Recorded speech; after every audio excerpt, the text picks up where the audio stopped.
I am Mariselle Rowan, 68 years old, retired art teacher, widow, and the kind of woman who folds napkins sharp enough to stand on their own.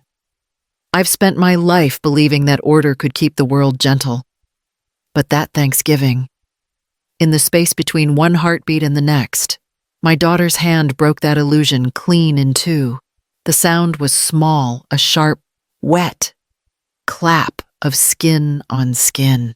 A serving spoon slipped from someone's hand and hit the china with a hollow chime. I felt the sting first, then the quiet. No one moved. My cheek burned hot. My pulse steady as a metronome. Ione stood over me, chest heaving, eyes wide with something between rage and panic. I did not cry. I did not even reach for my face. I smiled. It startled her the way her anger met the edge of something it could not bruise. The silence around the table thickened, heavy with embarrassment and disbelief. I tasted copper on my tongue and salt at the back of my throat. But I kept smiling. If you had told me that morning that this was how the day would end, I might have laughed. Thanksgiving in Savannah had always been my favorite sweet air. Magnolia leaves pressing against the windows. The hum of distant riverboats.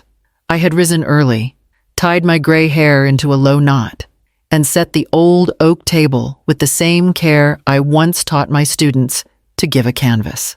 On the counter sat the kintsugi bowl, its porcelain once shattered, now held together with veins of gold resin. My late husband, Callum, had repaired it years ago after I broke it washing up. You see, he'd said, brushing gold dust from his fingers. Cracks don't ruin a thing. Mariselle. They give it history. That morning, I ran a fingertip along those bright seams, polishing them until they gleamed. The house was quiet, except for the slow, comforting tick of the kitchen clock. Outside, the city still slept, wrapped in the kind of stillness that comes before company and chaos. I didn't know then that by evening, another kind of crack louder, human, irreversible, would mark this house forever. But it began simply enough, with a text from my daughter. The morning light came soft through the lace curtains, the kind that makes dust look like glitter. I moved slowly, setting each plate as if it were part of a ritual. Thanksgiving had always been my anchor, same table, same china, same rhythm of preparation that had kept me steady through every loss. The phone buzzed on the counter, a message from Ione mom. Just have the house papers ready. Corin said he'll bring the forms. For a moment, I just stared at the words. Then I set the phone face down beside the gravy ladle. My chest tightened, that familiar pinch just beneath the ribs.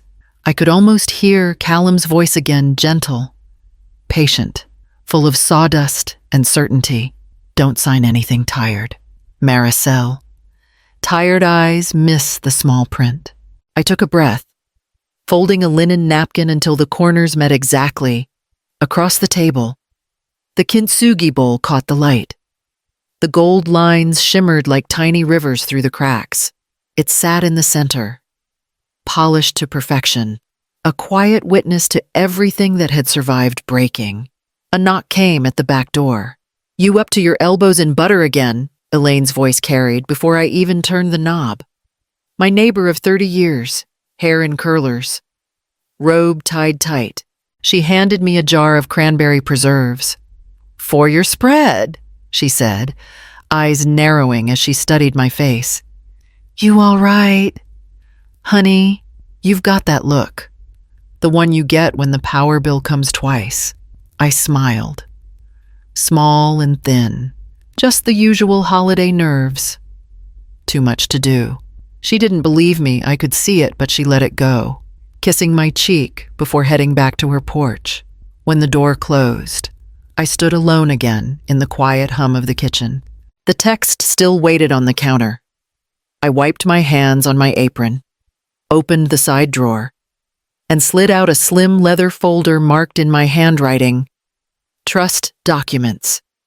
The paper edges were neat, ready, patient. My thumb traced the label until the pulse in my wrist steadied.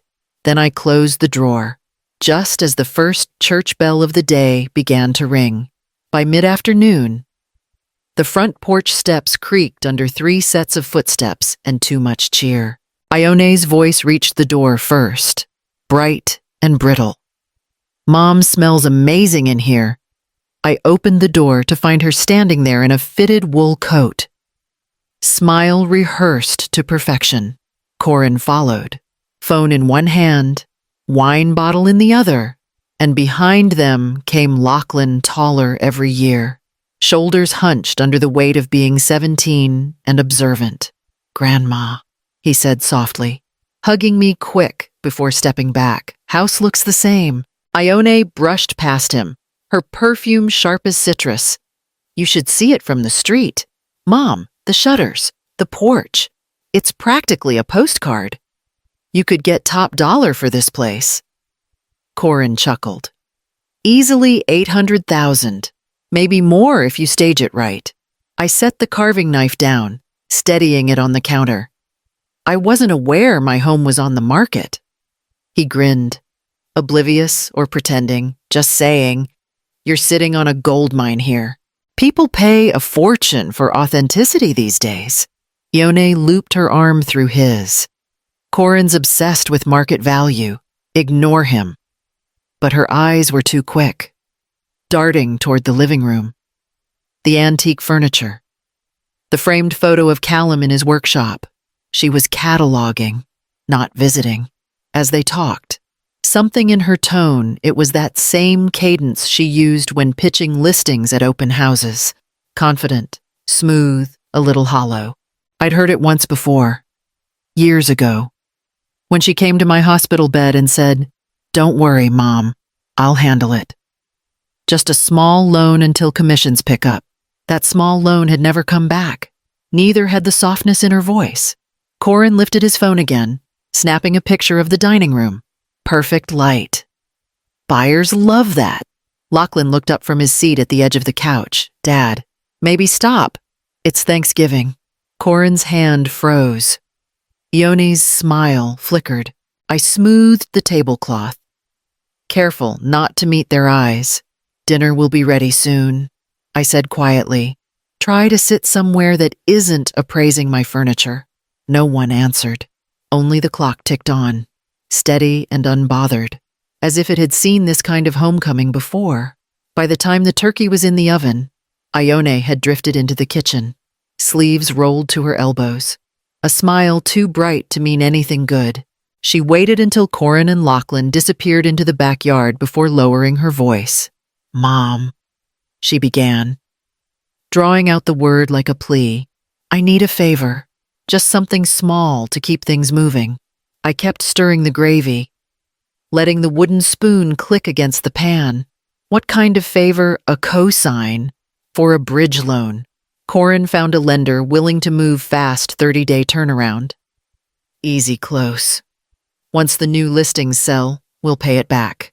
Her tone was light, rehearsed, the same rhythm she'd used on clients when I visited her office years ago. I set the spoon down. "You know your father and I swore never to risk property for business. That house is all I have left." Ione leaned closer, her perfume cloying. "You'd still own it. It's just paperwork to free up funds. You're overthinking this. That's what keeps me out of trouble," I said softly. She laughed, short and sharp. "You don't understand how hard it is right now. The market's changing. Mom, if I don't refinance, I'll lose everything I've built." From the doorway, Corin's voice cut in. "She's drowning in taxes. Mariselle, the business needs a cash buffer. You'd be saving her, not risking yourself." I turned, wiping my hands on my apron. Saving her from what? Bad timing or bad math? His jaw tightened. Ione stepped between us. "Don't make it sound ugly. I've worked my whole life for this. You could fix it with one signature." Behind her, I caught sight of Lachlan through the window. He was watching us, pretending to scroll his phone, but his shoulders were tense, his gaze uneasy. For a heartbeat, I almost wavered. She looked so much like me at her age, driven, terrified of failing. But fear had made me foolish before. Not this time, Ione, I said, steady and quiet. I can't sign away what keeps me standing. Her smile thinned until it wasn't a smile at all. You'll regret this. Maybe, I said, but at least I'll regret it on my own terms. That night, when the house finally stilled, I sat at the kitchen table with the lamp turned low. The dishes were washed, the silver polished, and the smell of rosemary lingered in the air. My hands still trembled slightly, not from age, but from restraint. I pulled the leather folder from the drawer. It was thin, brown, and neatly labeled in my handwriting for when love becomes leverage, comes. After Callum died, I'd promised myself I'd never again depend on charm or sentiment to keep me safe. I'd joined a local class at the library called Savvy Seniors Finance. A name that made me laugh until I realized how much I didn't know. Mrs. Vale, the CPA who taught it, had been patient. She showed us how to build walls out of paperwork, how to make protection look like routine. The first wall I built was the irrevocable trust for this house. Mrs. Vale served as trustee, her signature clean and unwavering beside mine. The property no longer belonged to me outright, which meant it couldn't be borrowed against, sold, or leveraged without notice. It belonged to the trust, and the trust had no heartstrings to pull. The second wall was thinner, but just as strong the ledger. Every time Ione had come to me tuition for Lachlan's private school, medical bills, temporary cash flow, a short bridge, I had written it down. Each time, she had signed the line beneath my notes. A promise in ink, even if she'd meant it casually at the time. Now the pages rested beneath my palms.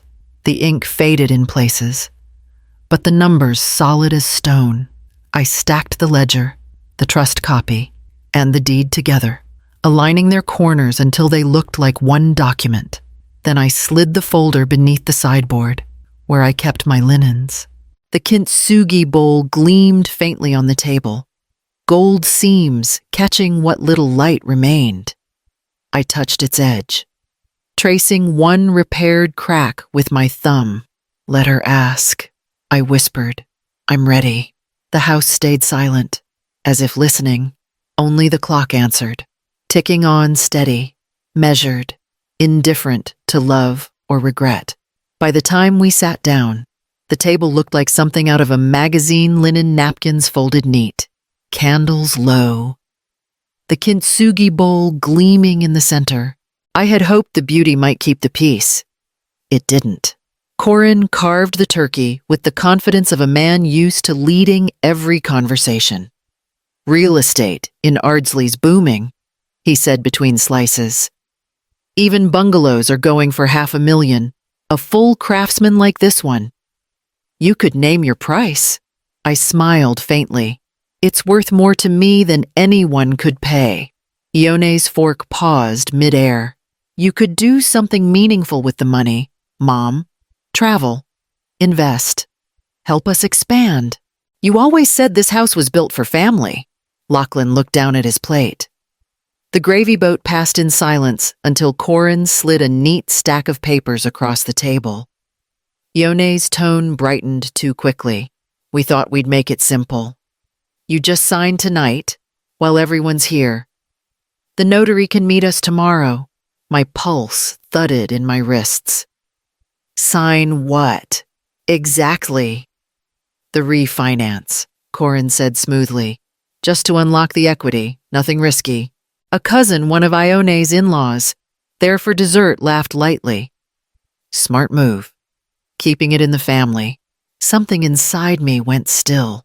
I folded my napkin with deliberate care and laid it beside my plate. No. Ione blinked. What I said, no. The word hung in the air, sharp as broken glass. Corin's smile faltered. Ione's voice rose, brittle. Mom, don't do this in front of everyone. You brought it to the table, I said. Her chair scraped against the floor as she stood. You're being impossible. You don't understand what's at stake. I understand exactly, I replied, steady. You're asking me to trade peace for panic.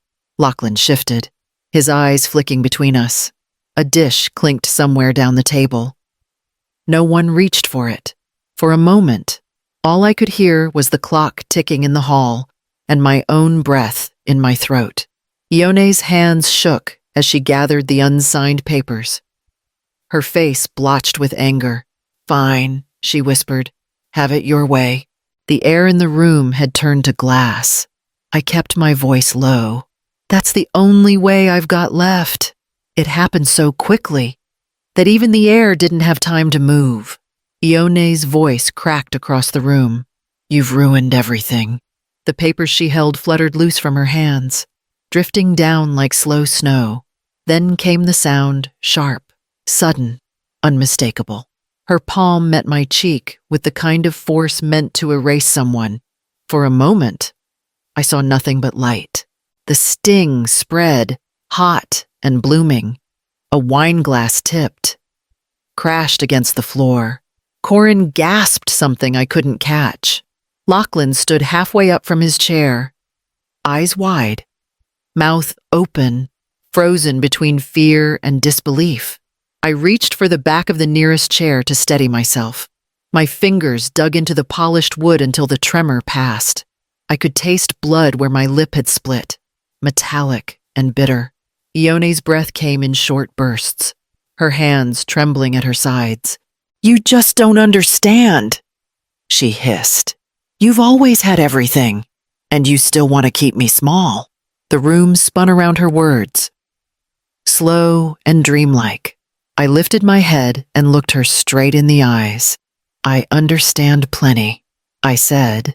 My voice came out calm, almost kind. You're angry that I stopped being easy to take from. She took a step back, as if I'd struck her in return. I felt the heat in my face, the bruise already rising beneath the skin, but inside, there was only stillness. No panic, no pleading, just a quiet certainty that something had ended. Then I smiled. It wasn't wide or defiant, just enough for her to see that she hadn't broken me. Is that all? I asked softly. Her face drained of color. Corin muttered her name, but she didn't answer. I straightened my spine, walked past the shards of glass, and crossed to the sideboard. My hand found the leather folder exactly where I'd left it. I placed it on the table beside the ruined wine glass. Since we're being honest tonight, I said, sliding the clasp open, let me show you what I've been saving. No one moved. Even the clock in the hall seemed to hold its breath. I opened the folder slowly, letting the sound of the clasp fill the silence. The room felt smaller now, air thick with whatever had broken between us. Ione's face had gone pale, her jaw tight as she watched my hands. These, I said evenly, are the papers you should have asked about before bringing your own. I laid the first document on the table, the deed to the house, stamped and notarized. Mrs. Vale's signature neat beside mine. This property was transferred into an irrevocable trust 2 years ago. It cannot be sold, borrowed against, or refinanced without the trustee's approval. That trustee is not me. Corin blinked. What it means, I continued, that you've been planning to sell something that doesn't belong to me anymore. Or to you. Ione's hands trembled. That's ridiculous. You can't just, I said, sliding the next document forward. The pages lined with my careful handwriting.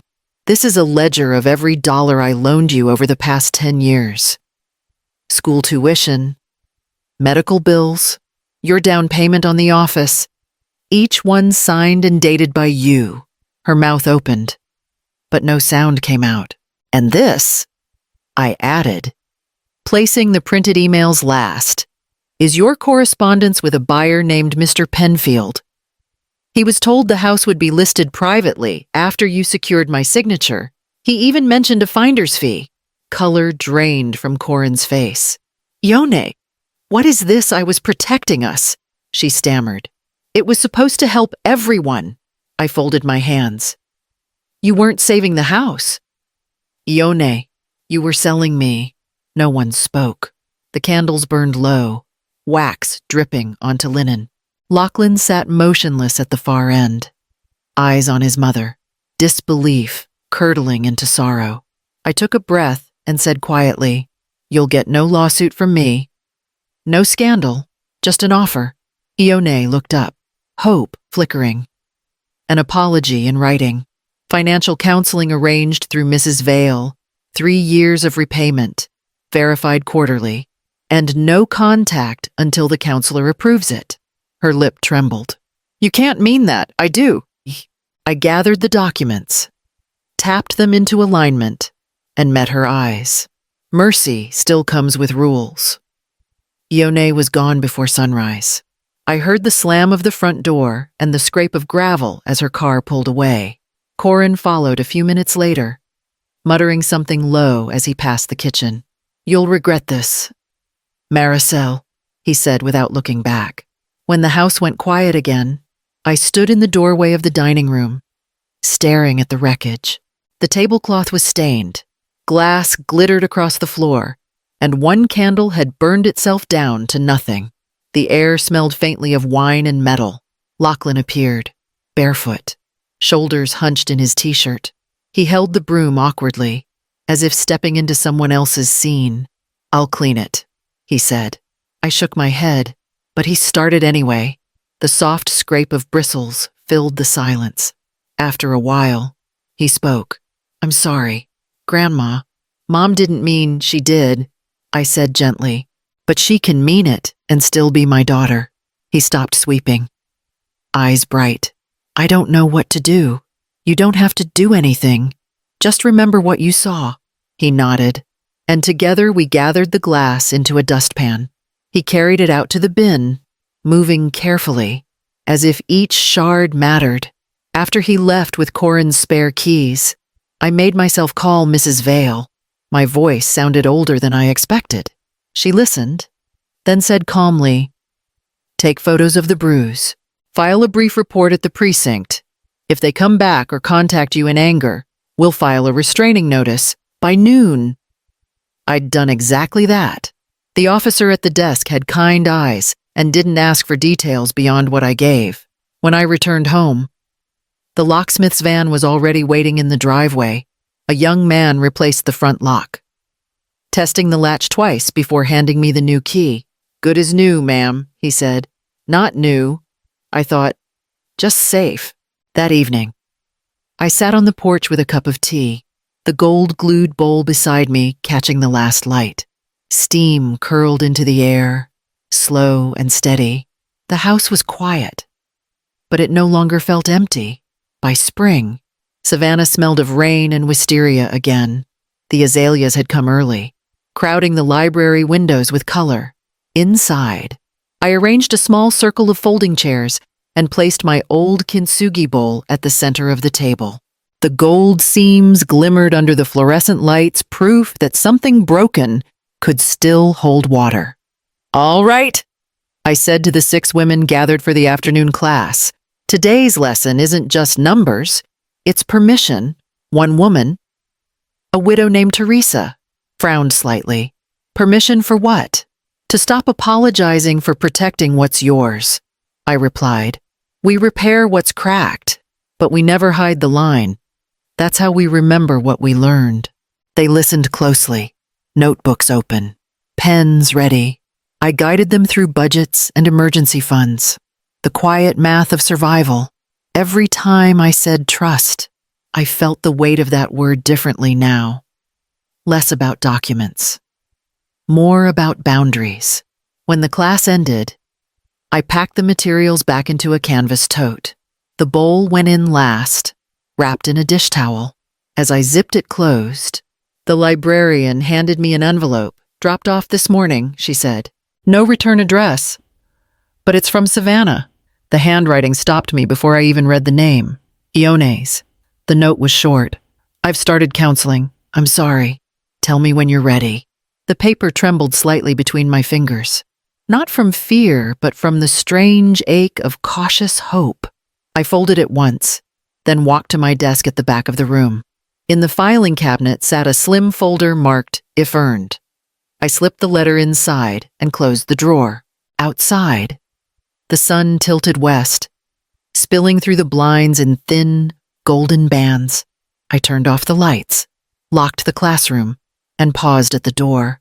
"I used to think inheritance was money," I murmured. "Now I know it's self-respect, passed down only when protected."